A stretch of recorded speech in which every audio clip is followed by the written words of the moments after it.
Amén y amén. ¿Cuántos le dan un fuerte aplauso al Señor? Aleluya, pueden sentarse. El viernes 21 ¿qué tenemos aquí? Vigilia, ¿ok? Se escapó ese datito. El viernes 21, eso es 3 semanas, si Dios quiere. A las 8 de la noche vamos a tener vigilia aquí. Es media vigilia. Es una noche de clamor y de humillación delante de nuestro Señor. Hasta las 12 de la noche vamos a estar aquí con la ayuda del Señor en adoración, escuchando palabra, orando los unos por los otros. Así que les animamos desde ahora a que aparten la fecha y qué bueno que ese día nosotros todos podamos estar acá. Nos va a acompañar el pastor Jonathan Mejía desde Triunfadores Bellavista para estar con nosotros esa noche. Así que preparémonos para que recibamos una palabra fresca de parte de Dios y para que estemos juntos clamando a Dios en esa noche. Amén. Amén. Muy bien. Aquí hay un ruidito, Franklin, pero si se puede, si no, gloria a Dios. Salmo 63. Vaya conmigo al Salmo 63, versículo 1. Salmo 63, versículo 1. El tema de esta noche es sed de Dios. Sed de Dios, como vieron algunos, y quizás lo publicamos en el grupo y en las redes, sed de Dios. Y dice acá la palabra del Señor, dice David: Dios mío, eres tú. De madrugada te buscaré. Mi alma tiene sed de ti. Mi carne te anhela. En tierra seca y árida donde no hay aguas, para ver tu poder y tu gloria, así como te he mirado en el santuario. Y repito lo que dice el salmista con énfasis: mi alma tiene sed de ti, mi carne te anhela. Mi alma tiene sed de ti, mi carne te anhela. ¿Cuántos le dan gracias al Señor por su hermosa palabra? Bendito sea el Señor. En un lugar seco, árido, repito, dice el salmista David que se encontraba en ese momento.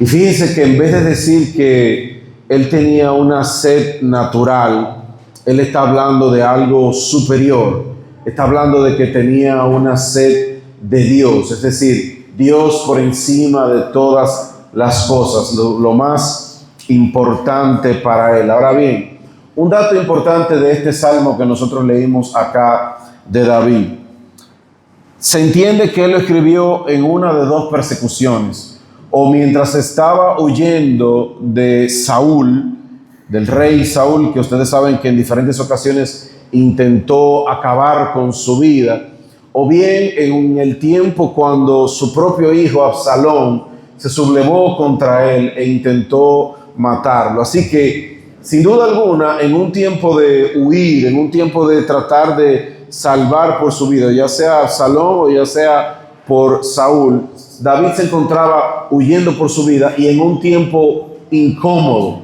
en un tiempo de sequía, en un tiempo de frustración quizás y de no sentir esa cercanía que quizás él hubiese anhelado sentir. Ahora, Granquín, voy a necesitar que me baje un ching el monitor, entonces, porque ahora está demasiado alto. Gracias.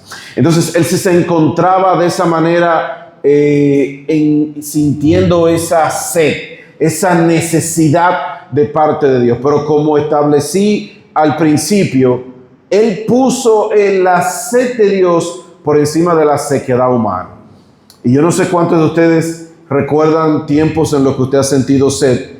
Sentirse con sed es fuerte. Se dice que cuando uno siente sed, hace rato que ya quizás se siente deshidratado. Uno no debería de esperar a sentir sed para beber agua. Uno debería de mantenerse bebiendo agua varias veces al día y cierta cantidad de agua. Pero cuando ya nos sentimos sedientos es porque el cuerpo hace rato que necesitaba hidratación y no se la hemos dado. Fíjense lo importante que es ver y sentir los síntomas. Nosotros a veces ignoramos los síntomas y vamos y buscamos ayuda cuando ya estamos de emergencia. Uno debería de atender las situaciones cuando ya va viendo las señales y no cuando ya nos encontramos quizá deshidratados. Pero entrando en materia, David está hablando de una sed espiritual. David está hablando de una necesidad que tiene de parte de Dios, y esto es algo muy interesante. Fíjense lo siguiente: nosotros fuimos creados de una manera que Dios quiere que nosotros le busquemos. Nosotros fuimos creados de una manera de parte de Dios que está dentro de nuestro corazón, una necesidad intrínseca, natural, innata, de que busquemos el rostro de Dios. Y por el otro lado, no es que Dios está perdido, pero Dios le gusta que sus hijos le busquen. Dios le gusta que sus hijos estén en una búsqueda constante de su presencia. Por un lado, nos hizo a nosotros con la necesidad de que necesitamos buscar de Dios, y por el otro lado, a Él le agrada que nosotros estemos en una búsqueda constante de Él. No que Él está perdido, pero necesitamos buscar de Dios. Necesitamos manifestarle que le necesitamos, y a nosotros nos conviene entender que necesitamos estar buscando el rostro de Dios de una manera constante. Fíjense que el amor, amados hermanos, necesita reafirmación. El amor necesita mantenerse. El amor necesita manifestarse. Los que tienen una relación de esposo aquí o de novios, no es simplemente que usted un día prometió delante de un juez civil que iba a amar a esa persona. No, usted necesita mantenerse manifestando ese amor. No vale decir, pero yo te lo dije hace 2 años, yo te dije hace 2 años que te amo. No, la esposa quiere sentir que el esposo mantiene ese amor por ella. El esposo quiere mantenerse escuchando que es importante para la esposa, que todavía lo admira, que todavía lo quiere. Necesitamos mantener el amor así, refrescándonos, valga la redundancia, refrescándonos esas palabras de afirmación que necesitamos para mantener el amor en esa frescura. De esa misma manera, nuestra relación con el Señor necesita un mantenimiento. Necesita una búsqueda fresca de Él. No vale no vale vivir de testimonios. Vivir de que Dios me habló hace 10 años. Vivir de que Dios me habló hace 5 años. No, Dios me quiere hablar hoy también. No, Dios quiere trabajar con mi vida hoy también. El Señor me sigue hablando a través de su palabra. El Espíritu Santo está ahí trabajando con todos y cada uno de nosotros. Pero necesitamos mantenernos con sed de Dios. Pregúntale al hermano que está a tu lado: ¿tienes sed de Dios? ¿Tienes sed de Dios? Pero mira, sed de verdad. Como cuando tú crees que te vas a morir, que tú necesitas, como siervo brama por las corrientes de las aguas, así clama por ti, oh Dios, el alma mía. Es decir, con una necesidad de papá, con una necesidad de Dios. Aleluya. Esa sed que no es que yo me voy a una Coca-Cola, no, es que tú estás desesperado. Es que Dios necesita ver que tú le buscas, que tú quieres tener de Él, que tú le anhelas. Dios diseñó la vida espiritual, amados hermanos, de manera que todos nosotros necesitamos mantenernos con sed de Él, con una búsqueda de Él. Dice también el salmista, os repito lo que él dijo: mi alma tiene sed de ti y mi carne te anhela. Mi alma tiene sed de ti. Es como cuando a ti te hace falta alguien, cuando tú sabes que tú necesitas la cercanía de esa persona. Mi alma dice, miren la cercanía de David para con Dios. Tengo sed de ti, Señor. Te anhela mi carne también. Lo expresaba con palabras, lo expresaba con actitudes y lo expresaba con su estilo de vida. Entonces Dios necesita ver que yo tengo sed de Él, que yo le busco de todo corazón, que lo necesito con toda mi vida. ¿Cuántos dicen amén? Amén. Y esto es importante, amados hermanos, porque de lo contrario nosotros podemos vernos atrapados en una rutina religiosa, donde vamos, servimos y sentimos que cumplimos. Vamos, servimos, sentimos que cumplimos, y sin darnos cuenta se puede convertir en un checklist. Fui a la iglesia, check. Y no se trata de eso.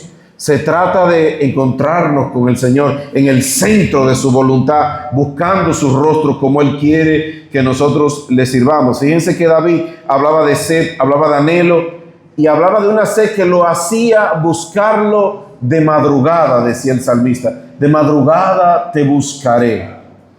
¿Qué tiene esto de buscar al Señor de esta manera sacrificial? Hay algo que le demostramos al Señor, no haciendo sacrificios humanos, porque el sacrificio ya lo hizo Cristo por nosotros. Ya no hay sacrificio para salvación, ya no hay sacrificio que agrade a Dios más que ese, no. Pero en términos de darle al Señor algo que nos cueste, como dijo el salmista, como dijo David, no te voy a dar algo que no me cueste ningún sacrificio. Yo no te voy a dar algo así por así, no, sino entregarle a Dios algo que nos cueste, en el sentido de que nos dio un sacrificio, de que le damos un valor determinado a eso. ¿Han escuchado ustedes a la gente decir que uno se da cuenta cuando una persona se hace de dinero de una mala manera?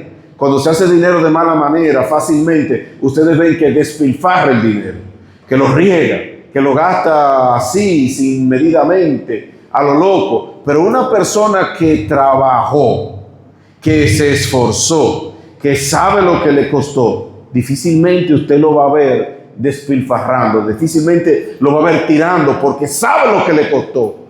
Tu vida espiritual, tu relación con Dios, le costó al Señor la vida de su Hijo. Y a ti también tiene cierto costo para nuestra vida espiritual mantenernos cercanos a Dios, fuera del área de los sacrificios. Pero miren cómo David decía, busco al Señor de madrugada. Es decir, había una búsqueda incesante de parte de Dios. Entonces, tengo sed de Dios, lo anhela mi carne, como decía David. Lo anhelo, lo busco, lo quiero. O yo veo a Dios como un Santa Claus. Yo veo a Dios como el que me concede mis peticiones. Yo veo a Dios como el que me provee mi trabajo. Yo veo a Dios como el que me sana cuando estoy enfermo. O lo veo como el Todopoderoso. Lo veo como mi Padre. Lo veo como el que merece la adoración. Lo veo como el que merece mi devoción. Como Daniel, que lo buscaba 3 veces al día, con una vida de devoción. La devoción habla de una religión ardiente, en el buen sentido de la palabra, en el buen sentido de una búsqueda constante, fiel de parte de Dios. Una vida devota delante de Él. Entonces, necesito tener esa sed de Dios, que no se sacia, sino solamente en su presencia. Ahora bien, en nuestra vida espiritual, a veces muchos de nosotros vamos a experimentar un capítulo interesante que a veces da vergüenza conversarlo, a veces da vergüenza admitirlo y no muchas veces se dice. Pero algunas veces sentimos como que Dios se ha alejado. Algunas veces sentimos como un silencio muy prolongado de parte de Dios. A veces nosotros sentimos como que Dios bendice a Josué, pero no me bendice a mí. Que Dios escucha a Guillermo, pero que no me escucha a mí. A veces entramos en una especie de silencio y por tiempo sentimos como que el Señor se ha alejado de nosotros. Y eso puede drenarnos, puede drenar nuestra fe, puede drenar esa sed, ese anhelo o la motivación necesaria que a veces muchos de nosotros buscamos para mantener esa relación fresca con el Señor. Yo no le voy a decir, pregúntale que está al lado tuyo, ¿tú has sentido que Dios se ha alejado de ti en alguna ocasión? Porque la realidad es que en diferentes etapas de nuestra vida, a veces hemos dicho, Señor, ¿dónde estás? Señor, no te siento, no veo que tú has hecho algo. He escuchado personas que han dicho, me he cansado de orar por algunas cosas y no siento que Dios me haya hablado, me haya dicho algo o se haya movido de la manera que yo quiero que se mueva o entiendo que debe de moverse, o no he visto a Dios haciendo lo que yo esperaba que hiciera, y se entra en una especie de crisis que cambia esa sed de anhelo a frustración. Hay una sed de Dios, de anhelo, de buscarlo, y una sed de sequía espiritual, y una sed donde esa matita que necesita un cuidado se va secando por falta de una hidratación correcta de parte del Señor. Y amados, la pregunta aquí es la siguiente: si analizamos esos tiempos, si somos sinceros, puede que nos percatemos que en realidad no es que Dios se ha alejado, no es que en realidad el Señor está lejos. Lo que por el contrario deberíamos de preguntarnos es si yo me he alejado del Señor, si mi devoción por el Señor se ha apagado por una petición frustrada, por una mala concepción de lo que Dios se supone que tenía que hacer. ¿Se ha alejado Dios o he dejado yo de buscar a Dios como Él me pide en su palabra? ¿Qué dice su palabra? Aunque es en términos de arrepentimiento, pero dice la palabra en el libro de Isaías: buscad al Señor mientras Él pueda ser hallado, llamadle en tanto está cercano. Isaías nos dice, desde tiempos antiguos, desde 700 años antes de Cristo, ya el Señor nos venía diciendo: búsqueme mientras yo pueda ser hallado. Hay un llamado a buscar al Señor. ¿Qué más sigue diciendo la palabra del Señor? Salmo 105, 4. Si me lo pueden poner en pantalla, por favor. Salmo 105, 4. Buscad a Jehová y su poder. Buscad siempre su rostro. Siguen diciéndonos los salmistas: busquen el rostro del Señor. Buscad a Jehová y su poder. Es decir, se busca a Dios y se busca su poder también.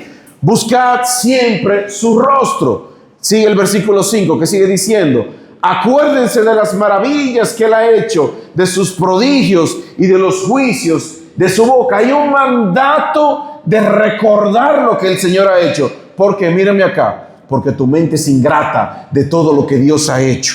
A veces decimos: el Señor nos ha alejado. A veces pensamos que Dios no ha hecho algo y se me olvida el milagro que me hizo el año pasado. Se me olvida las oraciones que Dios me ha contestado. Nunca olvide tu alma las oraciones que Dios te ha contestado. Nunca olvide tu vida el favor de Dios para contigo, porque Dios es fiel, porque Dios está ahí presente, porque Dios nos ha alejado.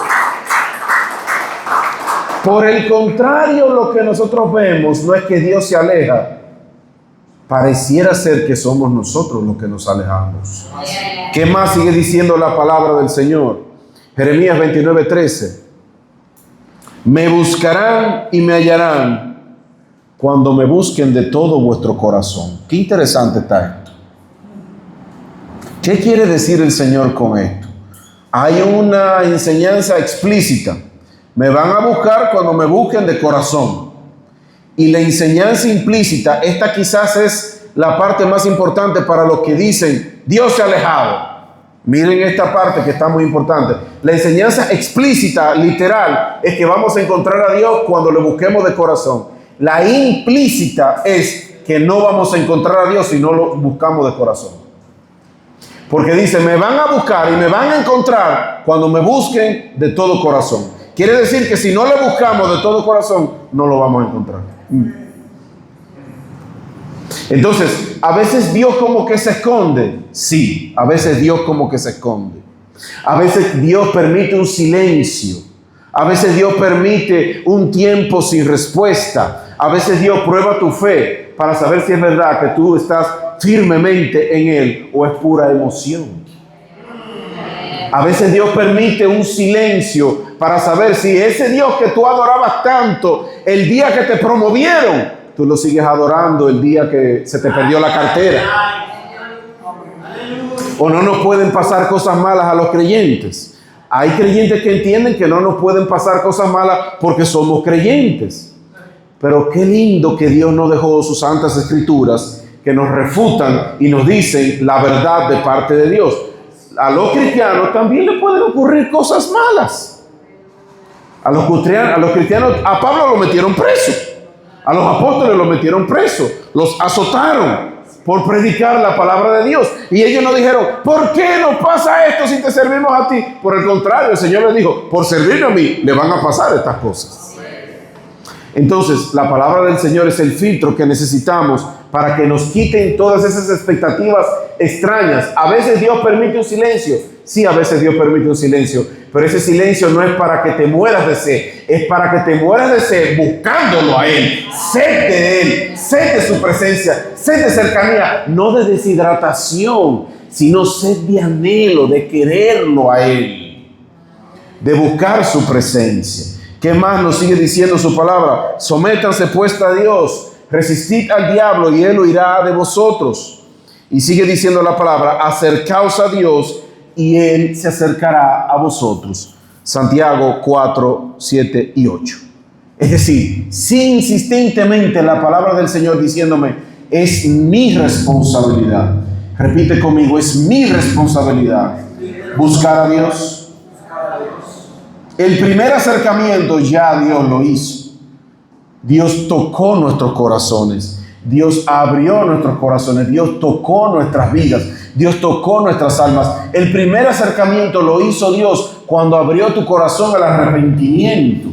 Ahora, de ahí en adelante, mi vida, mi sed del Señor, mi relación con el Señor necesita un mantenimiento. Todo en la vida necesita mantenimiento. Y a veces a nosotros se nos olvida que la vida, todo necesita mantenimiento. Este lugar necesita mantenimiento. Tu vehículo necesita mantenimiento, sea una pasola, sea un Ninja, sea una jipeta, sea un carro, necesita mantenimiento. Tu vida espiritual necesita mantenimiento. Cuando yo estaba en tercero de bachillerato, una profesora muy querida, que nunca había tenido un vehículo, se compró un carro. Y nos habló del carro a sus estudiantes, y hablamos de ello. Ustedes saben, a los muchachos, a los varones les gusta hablar mucho de vehículos. Cuando pasamos a cuarto de bachillerato, un año después, estábamos hablando ahí de marca, que Toyota es mejor que Honda, que Honda es mejor que Toyota, etcétera, cosas que hablan los jóvenes. Y en medio de la conversación, yo no sé quién fue que habló algo de los aceites. Estábamos hablando, no, porque el aceite que esto, aquello, el otro, que este es mejor que aquello. Y la profesora, curiosa, va y se acerca, ya tiene más de un año con el vehículo, va y se acerca donde nosotros y con curiosidad nos dice, ¿y a los carros hay que cambiarle el aceite?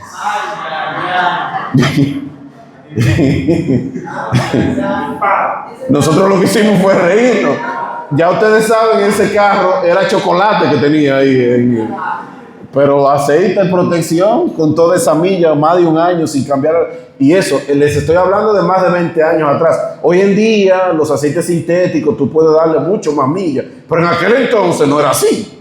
20 y pico de años atrás, ya ustedes saben cómo estaba ese motor. Le dio el palo después y ya uno sabe por qué. Por falta de mantenimiento. Cuando yo no tengo sed de Dios, cuando dejo de buscar de Dios, cuando dejo de tener pasión por las Escrituras, cuando dejo de buscarle en oración, cuando no tengo esa sed de buscar de su presencia, mi vida se corroe. No tengo lo que necesito para sobrevivir, para buscar hacia adelante. Mas si me mantengo buscando el rostro del Señor, aleluya, me mantengo fortalecido, me mantengo hidratado, me mantengo fuerte, me mantengo dispuesto para la obra del Señor. Con sed, la sed correcta, el anhelo de su presencia.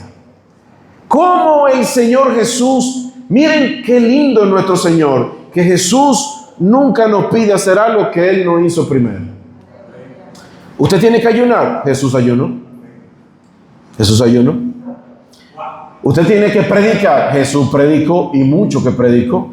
Usted tiene que aguantar el rechazo de la gente, Jesús soportó el rechazo de la gente por causa de agradar a su Padre Celestial. Usted tiene que orar, Jesús oró y mucho. Y nos enseñó cómo orar. Jesús, dice la palabra, se levantaba temprano. No dice una hora, pero dice que todavía el sol no salía, nos da una idea ya. Y se iba a lugares desérticos a orar. Ese era el modelo que él implementaba. Y en la vida de Jesús es fácil entender por qué lo hacía de esa manera. ¿Quién aquí tiene una agenda ocupada? Levánteme la mano. Tenemos agendas ocupadas. El que está casado, el que trabaja y también estudia y tiene ministerio, tiene hijos y tiene qué sé yo qué, tiene que atender papá, mamá, qué sé yo qué. El día no le da.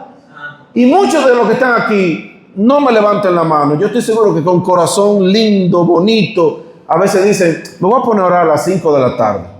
voy a orar a las 5 y toma un momento para orar. Qué lindo orar. Y le suena el teléfono, le tocan la puerta, se le explota una goma, pasa qué sé yo qué.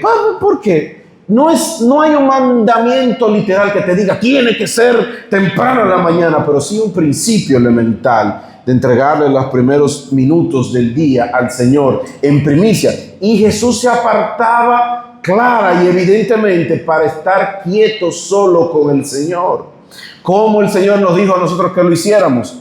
Entra a tu habitación, cerrada la puerta, ora a tu Padre que te ve en secreto, y tu Padre que te ve en secreto te recompensará en público. Pero el modelo de él lo hacía apartado y en una hora que nadie lo molestara. Si tú lo quieres hacer de noche, no hay un mandato. Yo no puedo decirte, el Señor no quiere que tú lo hagas de noche. Si tú lo quieres hacer de noche, si ese es el tiempo que más te acomoda, que es más práctico para ti, donde ya saliste de la rutina de los muchachos y todo lo demás, hazlo. Toma ese momento y apártate. Si lo quieres hacer de madrugada, mejor en la mañana, mejor todavía, darle la primicia del día al Señor, la prioridad, mejor todavía. Pero el punto es hacerlo. El punto es mantenernos con esa sed, con ese anhelo de parte del Señor. Marcos 1:35 dice que Jesús, levantándose muy de mañana, siendo aún muy oscuro, salió y se fue a un lugar desierto y allí oraba. Es decir, muy oscuro y de mañana no nos está diciendo que era de madrugada, pero el sol no había salido todavía. Tomaba un tiempo específico donde él sabía que nadie lo iba a molestar y se conectaba con su Padre Celestial. Amados, que nadie nos robe nuestra conexión con nuestro Padre Celestial. Ni trabajo, ni estudios, ni problemas, ni novia, ni esposo, ni nada. Nada puede estar por encima de tu relación con tu Padre Celestial. Ese es el top de las prioridades, por encima de todas las cosas. Entonces, eso es lo que el profeta Jeremías le llamaba el secreto de Jehová. Esa sed. Es estar ahí conectado con el Señor.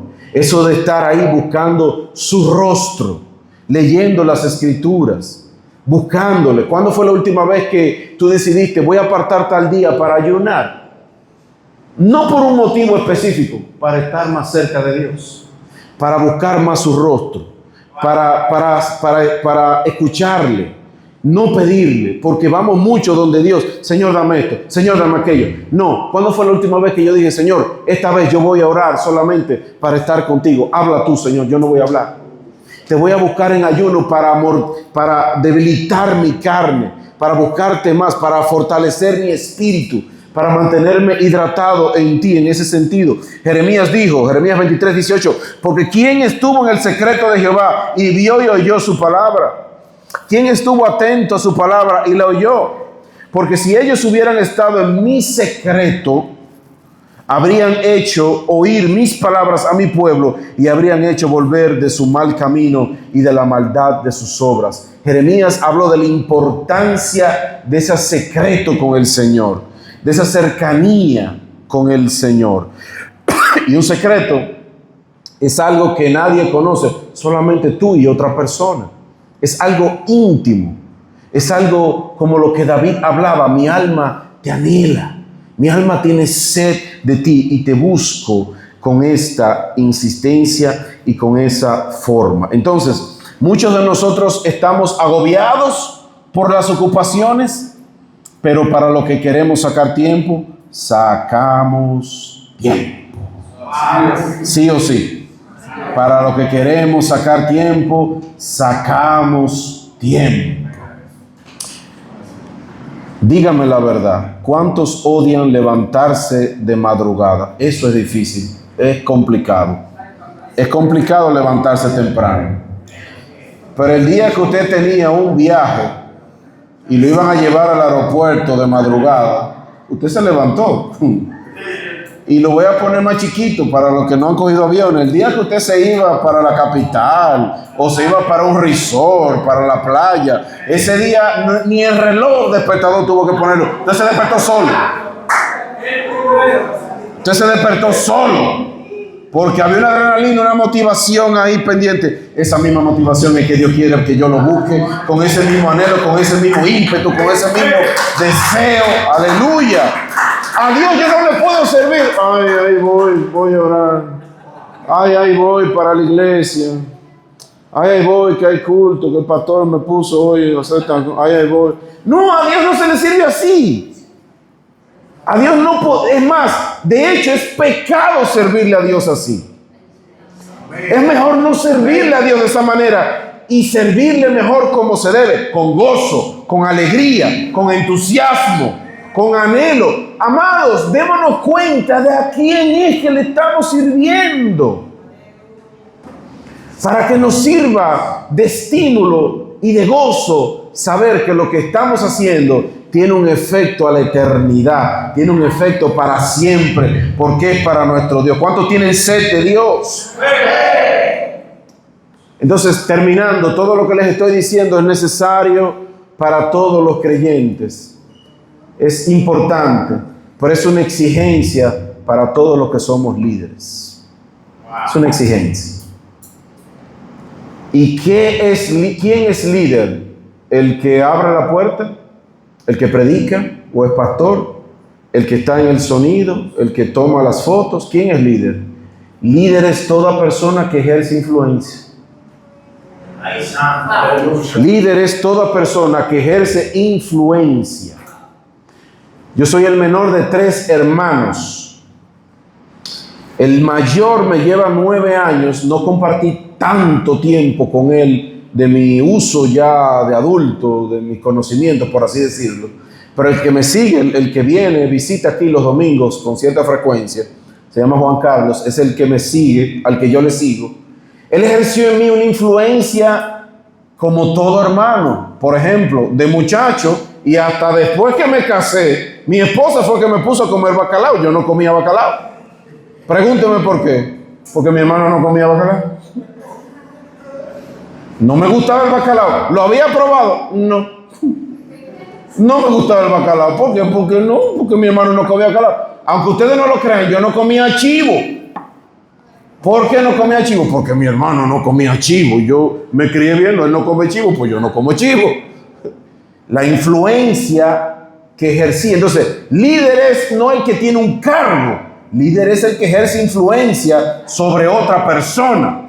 Tú no te das cuenta, pero hay gente que te está observando. Cómo tú te vistes, cómo tú actúas, cómo tú adoras, cómo tú actúas en aflicción, cómo tú actúas en tiempos de bonanza, de felicidad. Tú eres un líder. Hay gente que deja de venir a la iglesia si tú dejas de venir a la iglesia. Hay gente que se motiva en buscar de Dios si te ve a ti buscando de Dios y tú no tienes un cargo, pero tú tienes influencia. Eso es liderazgo. Entonces, ¿Dios le exige más a los líderes? Sí, Dios le exige más a los líderes. Al que hay gente que se le ha dado un talento y por un talento va a dar cuenta. Pero hay otros a los que se le ha dado 2 talentos y por 2 talentos van a dar cuenta. Todos vamos a dar cuenta delante del Señor de lo que Él nos ha entregado. ¿Y de dónde yo saco esto de que Dios le exige más a los líderes? Miren qué sencillo está esto. Ven acá, David y Josué. Vamos a hacer un dramita aquí improvisado de un pronto.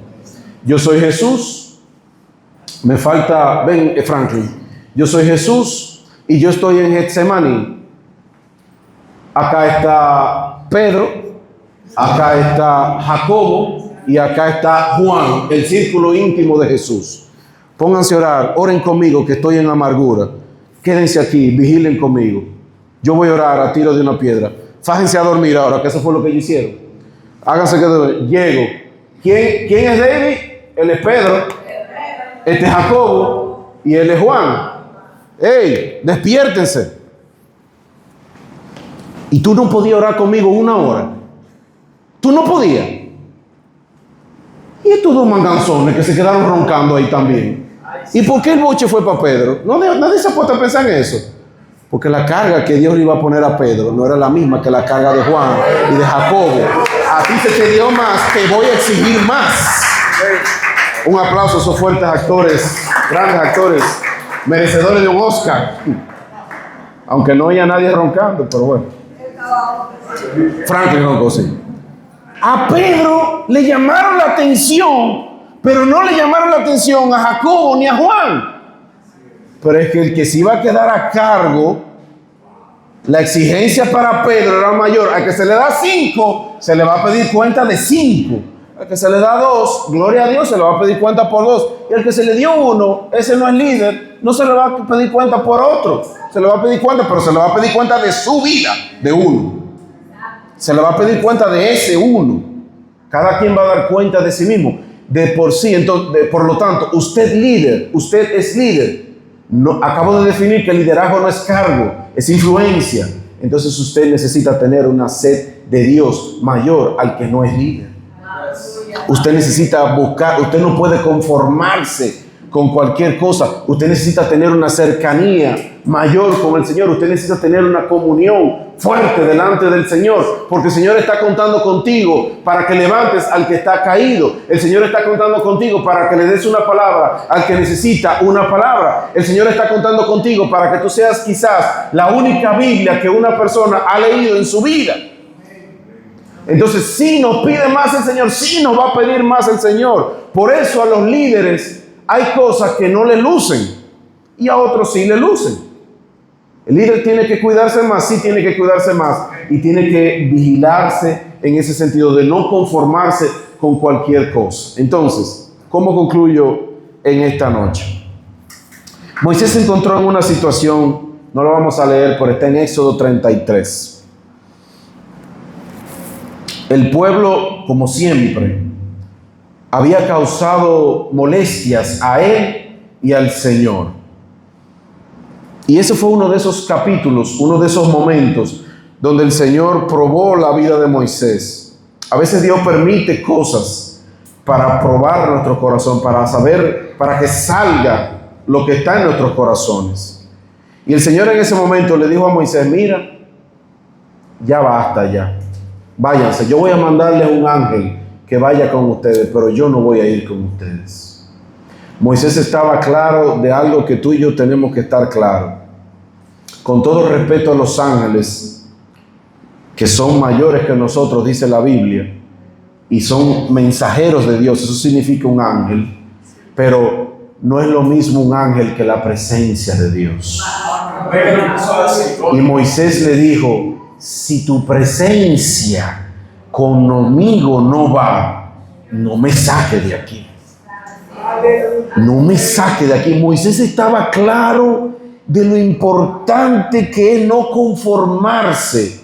No conformarse, porque a veces nosotros nos conformamos con cualquier cosa cuando Dios está anhelando una mayor sed de nosotros, cuando Dios está anhelando que seamos quizás más íntimos de Él, cuando Dios quizás está queriendo en sus propósitos otorgarte más responsabilidad, cuando Dios quizás tiene planes maravillosos contigo, pero de repente Dios te manda una prueba para medir lo que está en tu corazón. Ok, mándame el ángel, está bien, gracias Señor, nos vamos con el ángel. Al fin, yo lo que quiero es cumplir. ¿Sabe quién se guayó fuertemente en una prueba similar? El rey Ezequías. Un rey justo. Fíjense que lo bueno, es bueno empezar bien, pero es mucho mejor terminar bien. Ezequías se llena de orgullo y empieza a enseñar los tesoros del palacio real, de todo lo que está en el templo del Señor. Se lo empieza a enseñar sin él darse cuenta a los caldeos que tiempo después iban a venir y van a llevárselo todo. El Señor le manda al profeta Isaías a reprenderlo y le dice: ¿qué fue lo que tú hiciste? ¿Qué fue lo que tú enseñaste? Oh, yo les enseñé todos mis tesoros. Yo les enseñé toda mi gloria, todo el reino grande que está. Mira, todo eso que tú enseñaste se lo van a llevar. Así dice el Señor, no va a quedar aquí nada, todo eso se lo van a llevar y van a venir esa misma gente y van a arrasar con todo. ¿Ustedes saben lo que dijo Ezequiel? Bueno, porque el Señor le dijo: no va a ser en tu tiempo, va a ser en el tiempo de tu hijo. Ezequiel dijo: bueno, esa palabra es buena, porque por lo menos no va a ser en mi tiempo.